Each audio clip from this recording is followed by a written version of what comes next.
and let's start the session. Yeah. Okay, so maybe this is not the best way.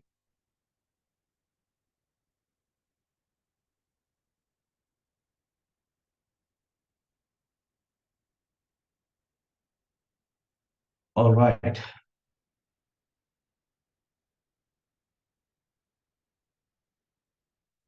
Okay, hello everyone. Hopefully you guys can see my screen.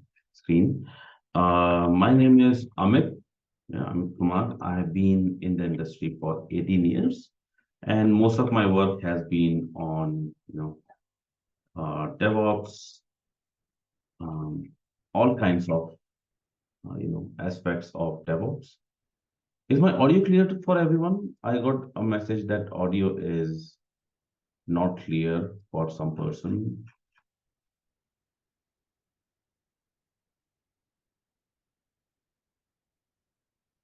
Okay, it's clear, then it's good. All right. Please don't use Q&A window to answer my questions. Okay, Q&A window is for you to ask questions. All right. So DevOps, and I have worked on many cloud technologies, containerization technologies, release management, infrastructure technologies, and um,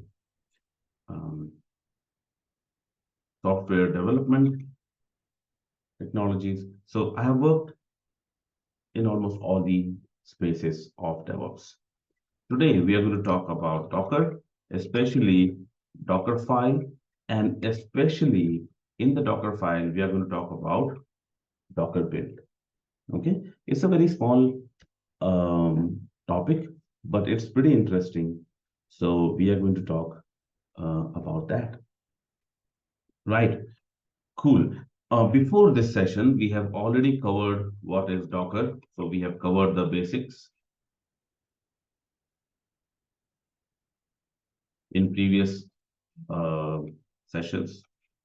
And so we have covered Docker basics. We have understood Docker images. We have understood Docker container lifecycle. Right. In the Docker images discussion, we also discussed about how do we create images. Yeah. We also have taken a look at Docker Swarm. Right? So we have talked about what is Docker Swarm, how it works, and how it allows you to manage or orchestrate your containerized deployments. So today we are going to cover Dockerfile build topic. So how do you build images using Dockerfile, right? Build and deploy. Okay, so we are going to do that. Let me quickly create a virtual machine. Just give me a second. So I'm going to power up my LMS, power up my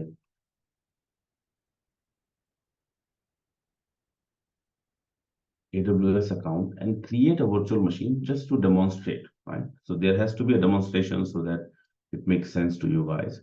So I'm going to create an AWS account, or rather log into my existing AWS account and then create a virtual machine and show to you. So while that is happening, while my account is logged in, let me also talk about what is Dockerfile and what is build. Okay. So generally the process is like this. We write a Dockerfile, right?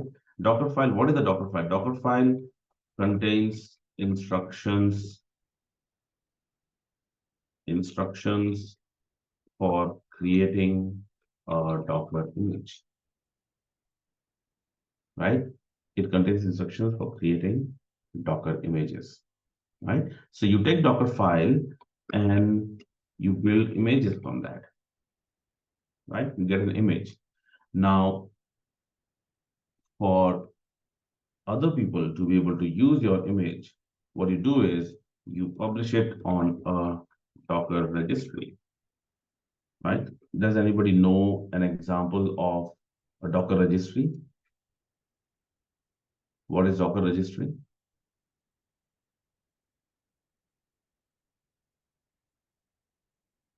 Docker Hub, right? So Docker Hub is a registry, right? Let's see if I can.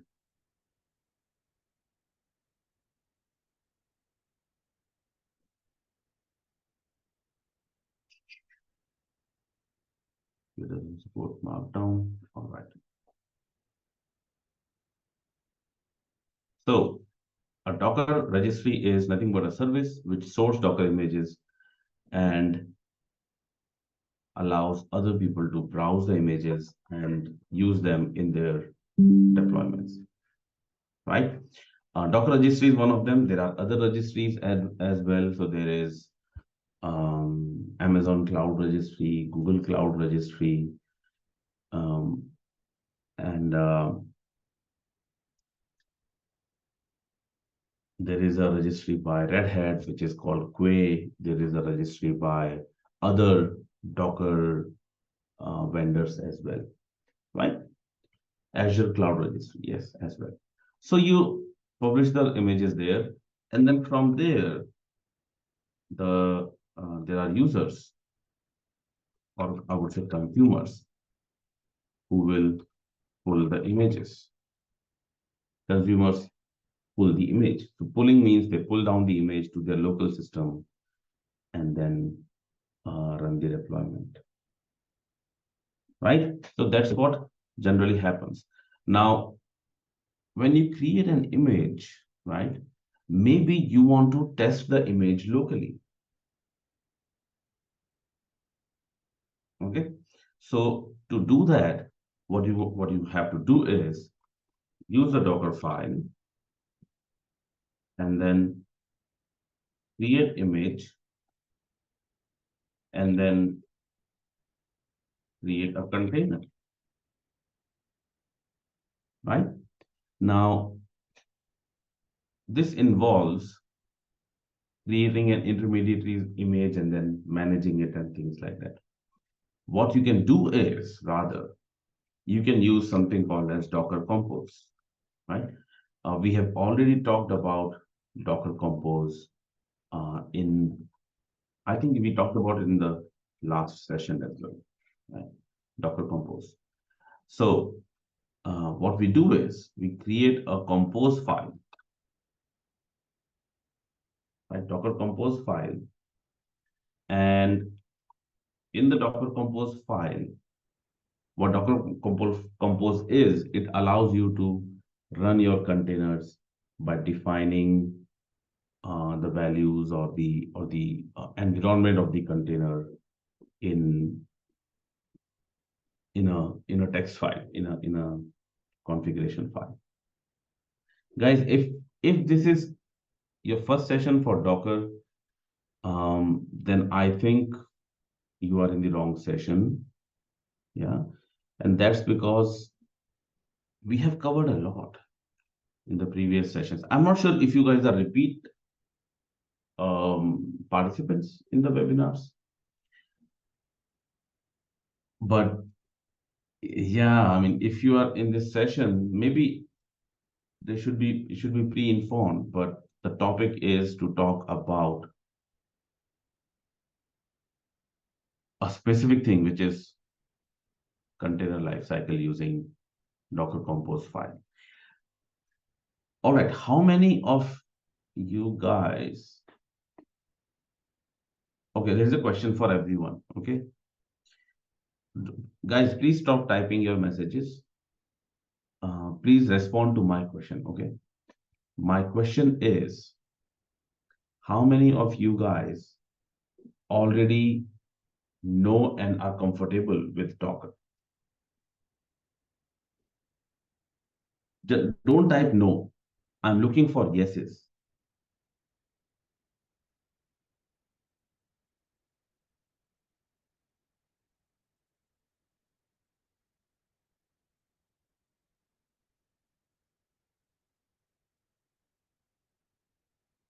Okay, so I see a bit of people, quite many.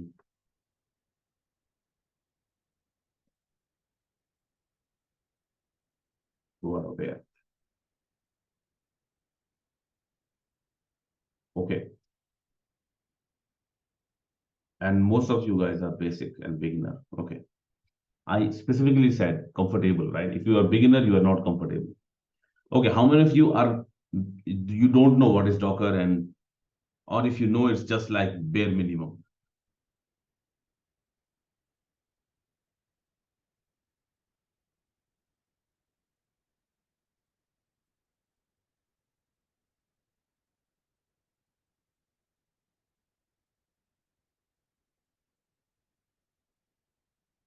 Okay. So then it makes sense that we talk about Docker as well. I'm not going to spend more than 10 minutes. Okay. All right. So let's talk about Docker, right? So, traditionally, when you develop software, especially web application, what you do is uh, you write your code, and what you do is you compile the code if it requires compilation. Some languages don't require compilation. So you compile the code, and then finally you create a deliverable binary, or I would say executable binary, deployable, right? So for example, and this binary is given to the customers, right? For example, you can write a code in Java code, um, Java code. You compile it using Java C, yeah, by using Maven maybe, and then you get a jar file or a war file, yeah, sometimes EAR file, and then you give it to customers, right? Now the customers will create an environment where they will deploy this jar and war file, right? So they will uh, set up, and the customers will set up servers, right? Set up, install dependencies, and then install required tools, set up required environment, right? And then run the application on that particular server, right? This is what happens.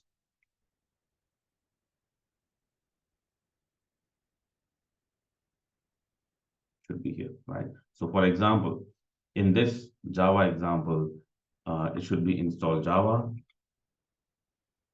install JRE, and then Tomcat, and then set environment variables, right? And then finally run jar app.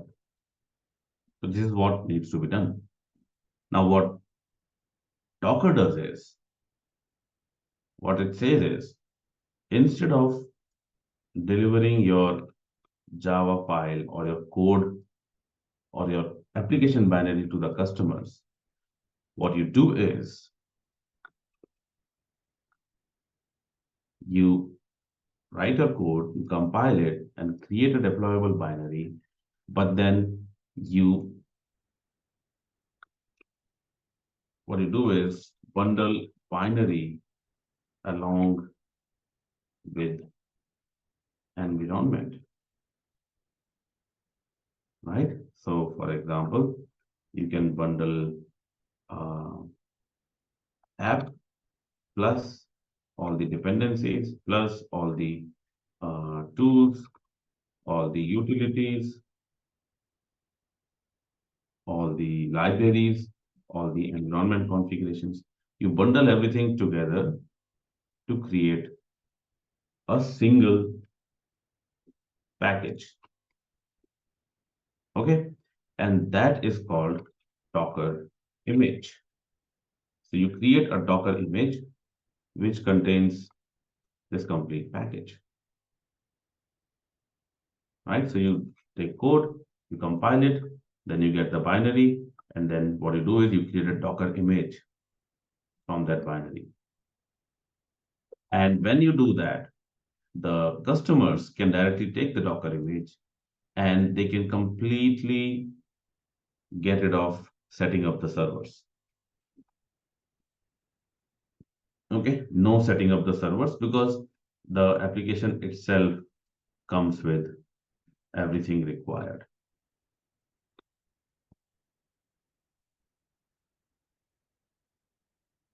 right? So complete environment is in the application.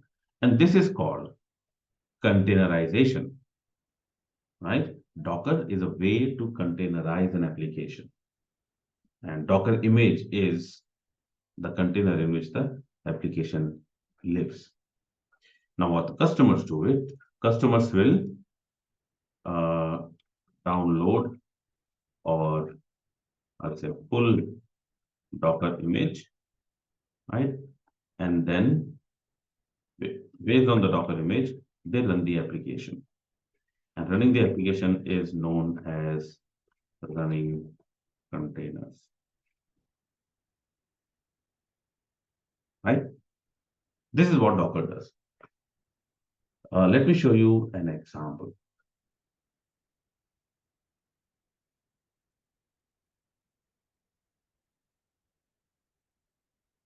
So this is my AWS account. And let me create an EC2 instance.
Won't take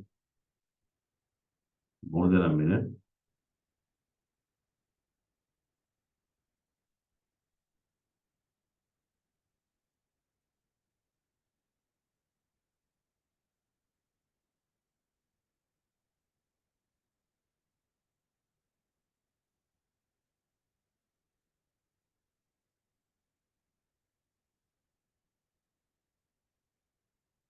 Right.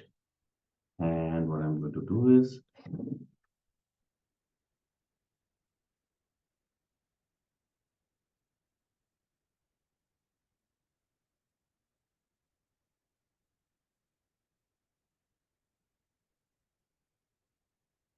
right, so I'm going to connect to this machine.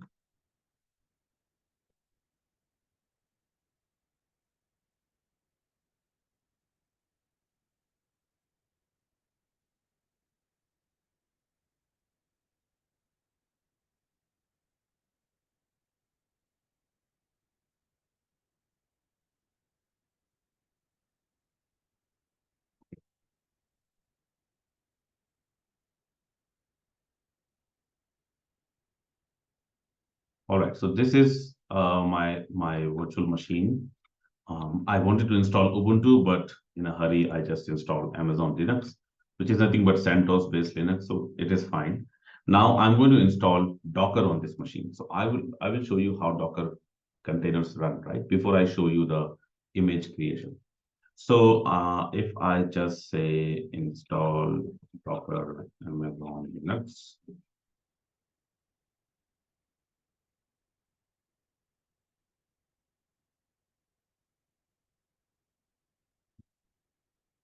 pretty simple, just this command.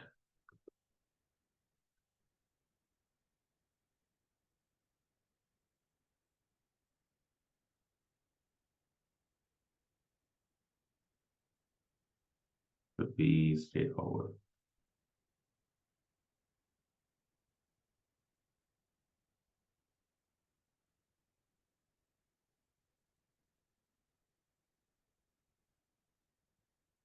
And maybe I will also install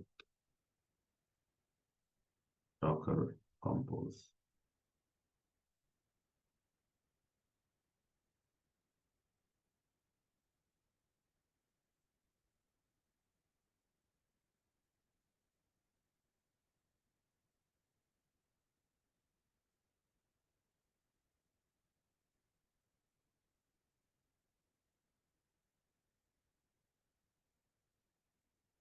Required. Mhm. Okay, fine. So now this is my machine.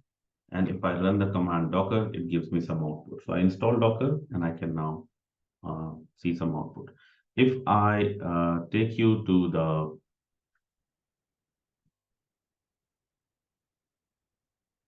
Docker Hub, this is the place where all the people who are working with Docker in the industry, most of them publish their images, publish their applications, right? Open source applications, some private applications as well. So if I go to Docker Hub and if I look for example, Jenkins, right? So there is a Docker image called Jenkins. So what Jenkins people have done is they wrote the Java code for Jenkins application. They compiled it using Java. They created a jar file or a war file, and then they created a Docker image out of it.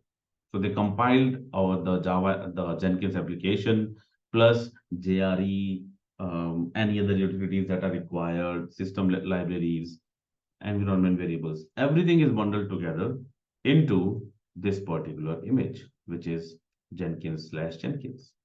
Okay. And now I'm going to download this image on this machine. I'm not going to create Docker image right now.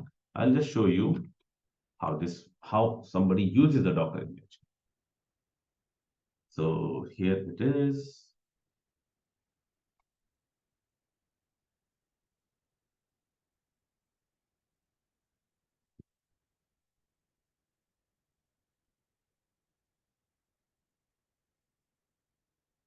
Okay, Docker is not running.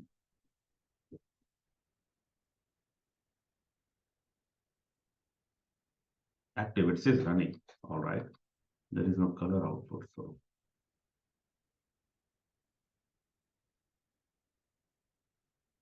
right. So it downloads the Docker image for Jenkins, this Docker pull command.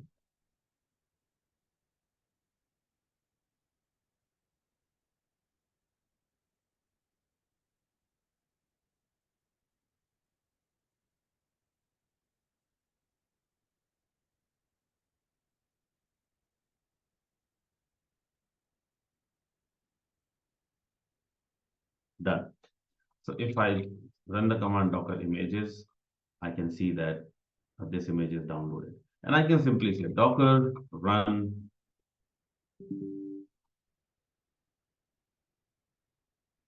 like this,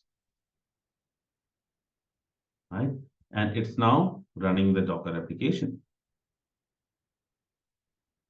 right? I just cancel it as of now, and I will just run with the command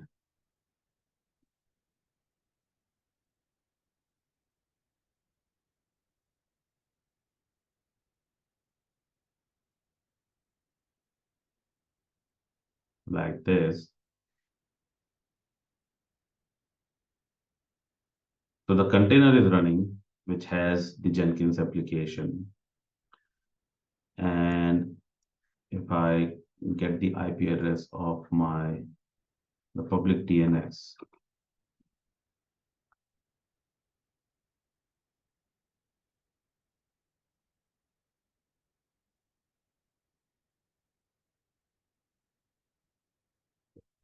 I should have run it differently.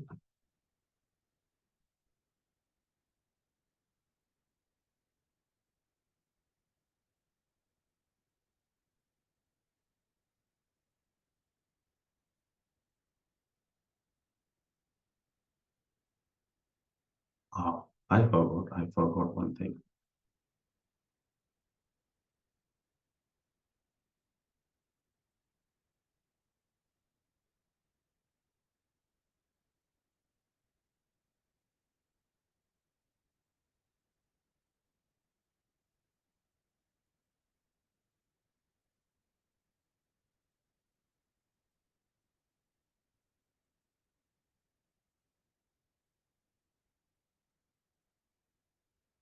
All right, so now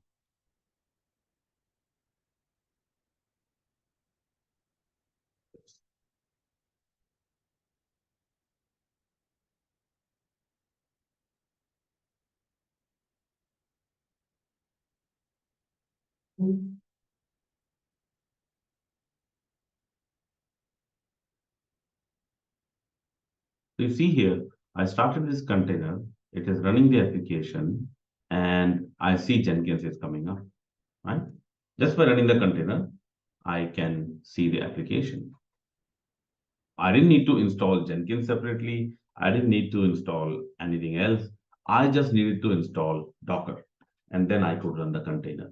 No other configurations required, right? Jenkins application is up now. I can go ahead and configure it and start using it. So just by running one command, which is Docker run. Okay, you have to have Docker installed here, but yeah, that's the second point. Okay, all right. So now I'm going to stop this container, and as soon as I stop it, you will see that there is no Jenkins on the system. Nothing is going to be served. Okay, now you can use Dockerfile to create your own images. Okay, so let me show you Dockerfile. So there is, for example, I'm not going to focus on Dockerfile more right now because I didn't want to talk about Dockerfile, but I wanted to talk about Docker build, but Docker build using Compose. But let's say let's talk about Dockerfile itself. So if you want to create your own image, right, what you can do is you can use your own existing Docker image. So somebody else's Docker image can be used. And on top of that, you can write some code to add your data, to customize that Docker image, or to import an existing Docker image and customize it and turn it into your own image. Okay. For example, let's say there is an application or Docker image called HTTPD, which is nothing but an HTTP server. I can pull it and I can run a container based off it. Docker run -d -d.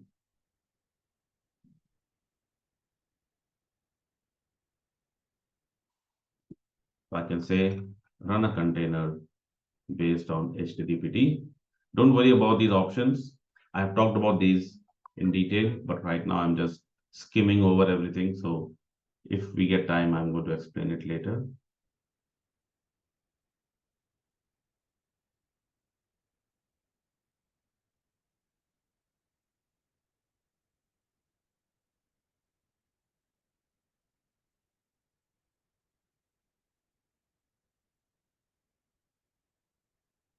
Done. And the container is running. And if I browse to here in the default port 80, you will see HTTPD running.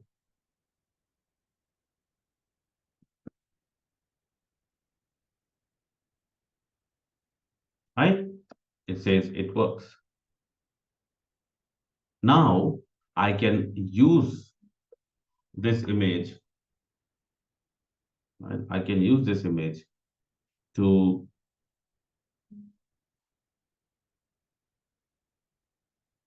create my own custom web application. So for example, I can create a file called Dockerfile. And in this Dockerfile, I can write some instructions. So I say from HTTPD. So use the existing HTTPD image. And then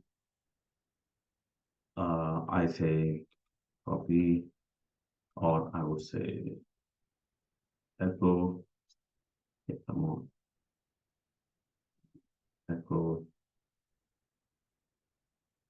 hello from build up, right? And I can do something like this. Just give me a second.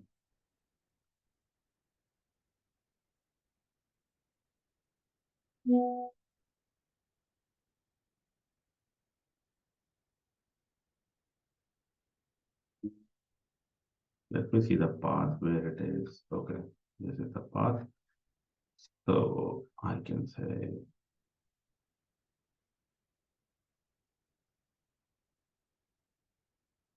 right, hello from scale right? And I add this file, this text to this file inside the Docker image. So I'm writing this instructions. I'm saying that, hey, take the default or the existing HTTPD image from Docker Hub, and then inside that image, import that image, and then run this command, which is nothing but creating this file with this text, and then create a new image out of it, right? So let's see. Now I'll say Docker build, and in the current directory, there is this Docker file. So use the Docker file. Actually, I should have named the Docker file correctly. So now it is Docker file. It's the Docker file. Docker build uh, build the current Docker file and create a new image with sur dot latest. So create a new image which is called sur with the tag latest. Okay, do this. So what it does is it takes the existing HTTP image and it does this change in the HTTP image, and finally we get a new image. So what do we get? Docker images. If I run the command, I get a new image called sur. And now I can run a container based on that image. So to list down all the running containers, I can run Docker PS. There is one container running, which is based on the HTTP image, which I executed, which is this one. This application comes from there. So I can just remove this container.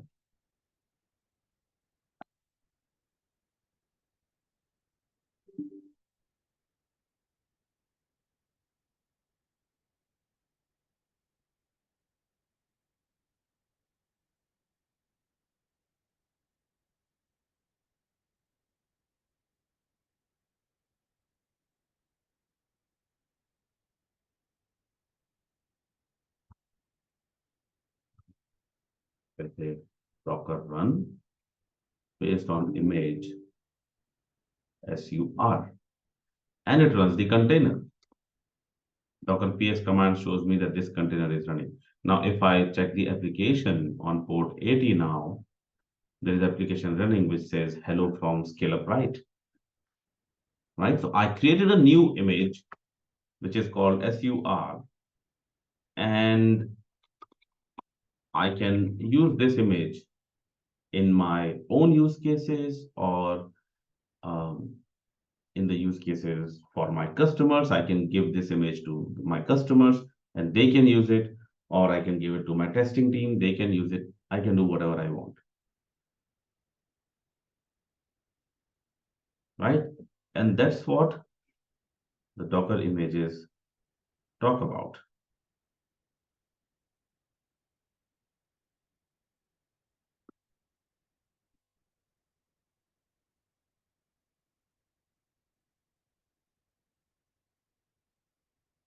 Did it make sense?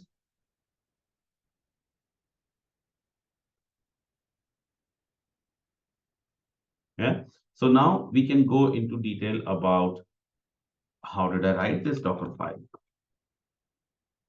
right? So in the Docker file, it's nothing but a set of instructions. Each line is an instruction in a Docker file. The first line is the base image. This is a mandatory instruction called from. It's called a base image. So you can take an existing image and work on top of that. So you can take an existing maybe Jenkins image or existing HTTPD image and then base it from on that, right? And then later you can make changes on the imported base image that you have. So a run instruction allows you to run a command to make some changes to the data which is inside this base image, right? So it creates a copy of the base image, and then it will run this command inside the base image. You can do whatever else you want, right? Run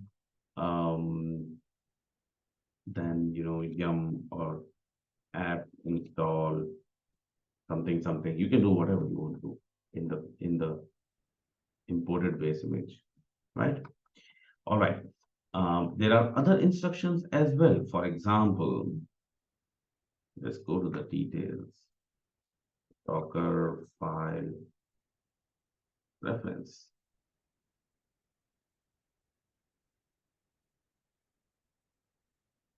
So I told you about from, I told you about run, then there are other instructions as well. For example, there is a label, right?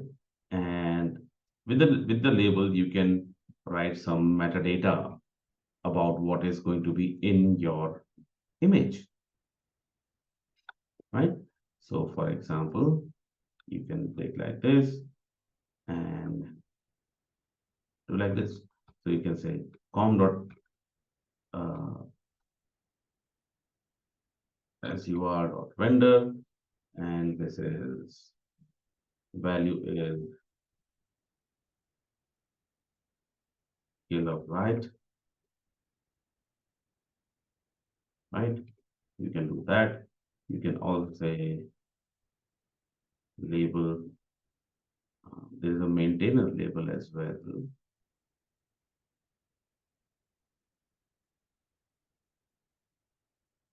like this. Okay, so you can say maintainer.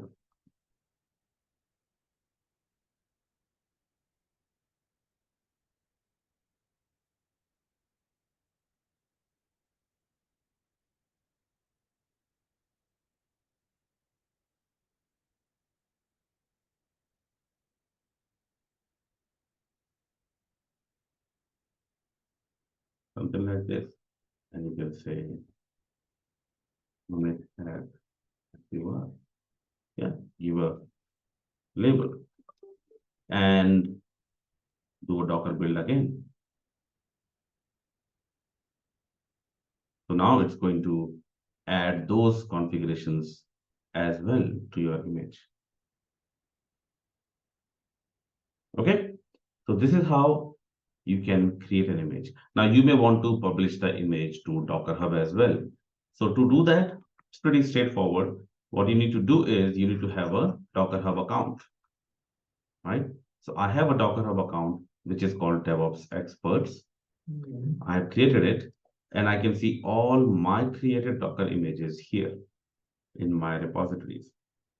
I have all these images, right?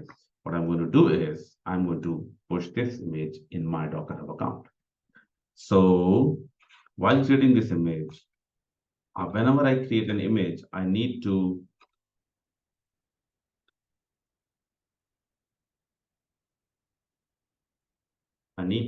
add my account name as part of the image. DevOps experts slash SUR, right? So I'm going to build this into a new image, but that image name will be like this. Okay, HTTPD.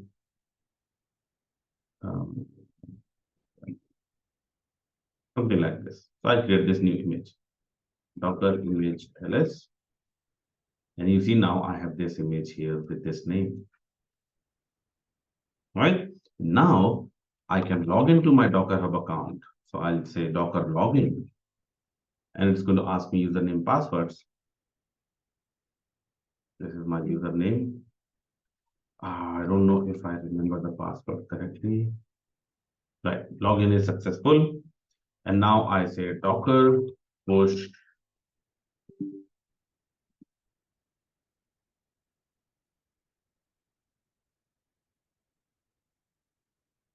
Docker images, Docker, come on, push, and this image name. Come on, why did it?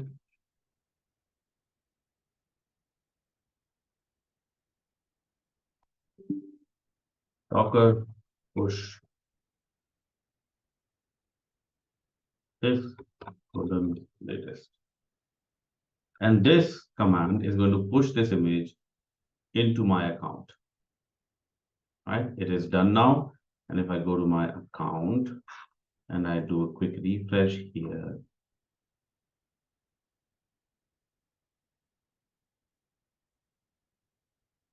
I see this new image created, DevOps expert slash HTTP dash demo. And now anyone can run a container based on this particular image. So if you have a Docker machine, you can just say Docker run DevOps expert slash HTTP demo, and you should get this particular Docker image and use it. Just like I use the Jenkins image or the original HTTP image. Now anybody can use my Docker image as well.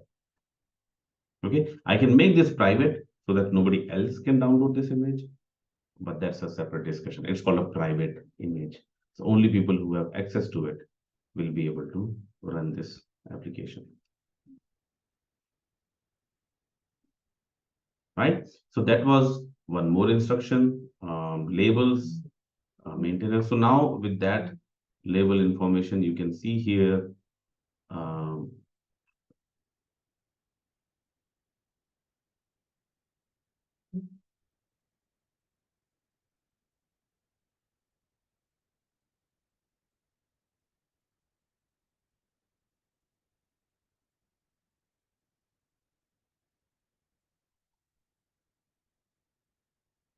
we have not given any access and all, but yeah, this is the way how you can create and publish images.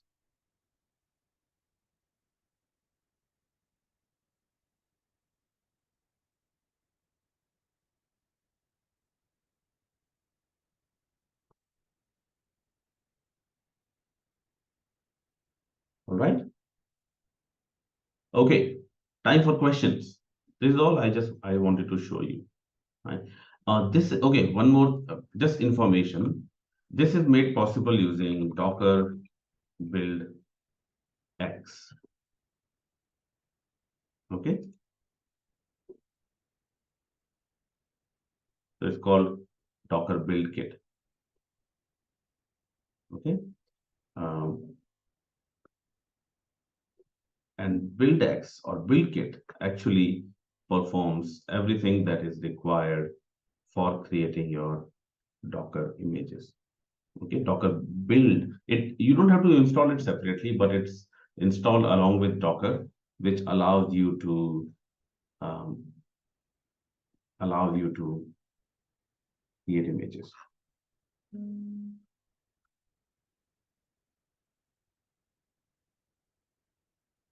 Okay, questions. You can ask me questions on the Q&A window. All right, just give me a second.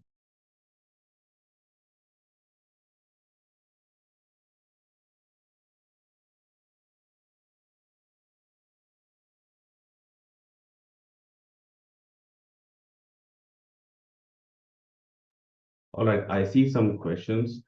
Do you have any document wiki for this session? Unfortunately, no. These are just rough on-screen notes I'm making for you for your reference, but I'm not going to publish them. Can you share previous session recordings? I think the recordings are published by SkillUp, right? You can align with them. Okay. Docker Swarm, Docker Compose. I have had sessions for those previously. If you want sessions on those topics, then you can uh, reach out to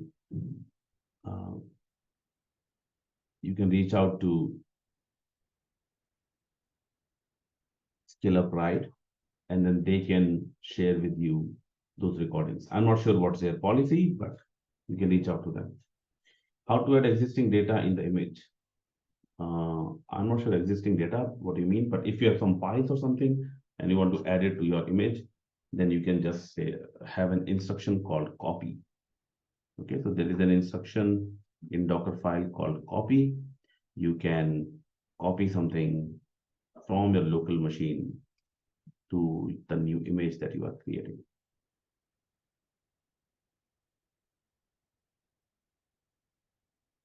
Okay, what is the difference between Docker build and BuildX? Build was the previous method of building. The BuildX is the new version of Docker build. That's all. It supports a lot of customizations and it supports good integration with Git and all. What are the alternative tools for Docker? There are many. There is container.io, there is CRIO, there is Buildman, Podman. So you can use any of those. Docker will be used for automatic build and deployments. Docker is not for CI, so not for automatic build and deployment. For that, you will have to employ another external tools, maybe like Jenkins, to do that. Difference between label and maintainer command. Maintainer is, it used to be the command to define the maintainer, but it is deprecated now. It will be removed anytime. So if you want to set your own maintainer, you have to use a label. Okay. Container images are being used interchangeably.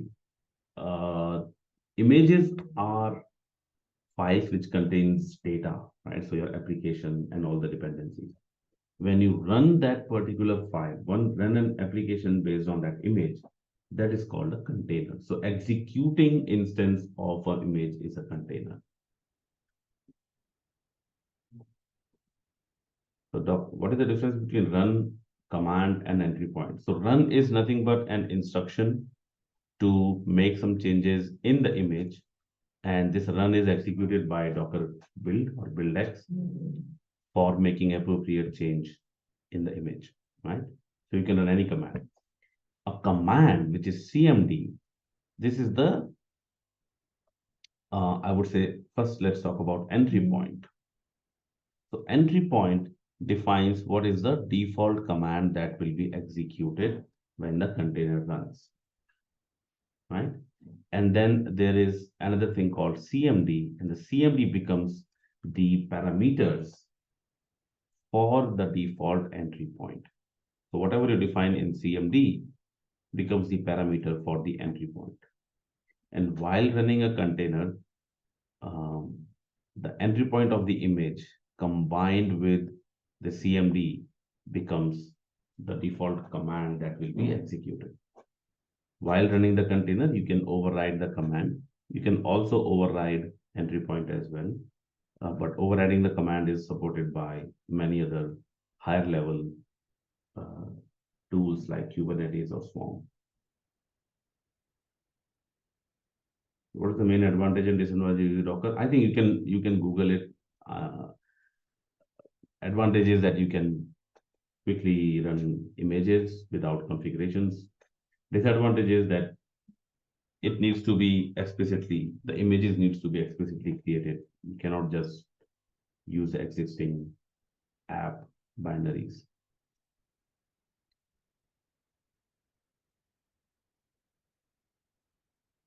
All right. Okay, so with this, I thank you all. I see that there are many questions, but it's very difficult to answer all of them in this limited time. So thank you for your time. The recording for this session will be shared with you, I think, by Skill Up Right. So you will just wait for the notification from them. This is not a course, it was just a webinar, so there is no course completion certificate. And there are a lot of resources for yourself to learn more and be competent in Docker. So please go through those. And yeah, reach out to Skill Applied for any help or any more sessions you want. If you want to recommend some topics, please do that. Yeah, we can do more of those. All right. So with this, thank you. Thank you a lot for your time. And I'm going to see you in the next one. Okay. Thank you. Bye.